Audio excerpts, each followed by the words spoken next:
أعوذ بالله من الشيطان الرجيم.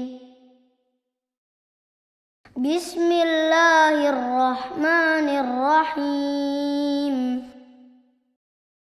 يا أيها الذين آمنوا كتب عليكم الصيام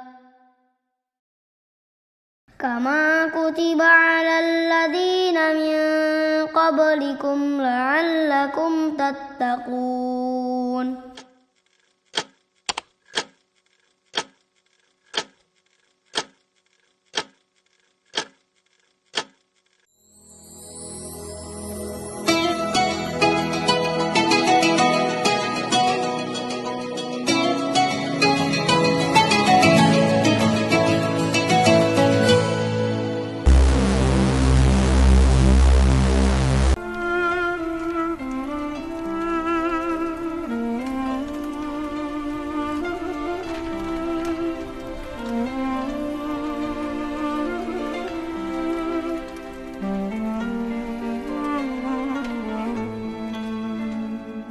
Ku menantimu saban waktu, bangkit jiwaku, kau suluh hatiku. Bila masuk Ramadan, baca doa ini. Allahumma sallimni li Ramadan wa sallim Ramadan li wa tasallamhu minni mutaqabbala.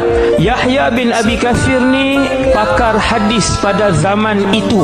Dia kata ramai ulama salaf yang membaca doa ini pada zaman kami hidup waktu itu. Maksud dia, ya Allah, sampaikanlah kami kepada bulan Ramadan.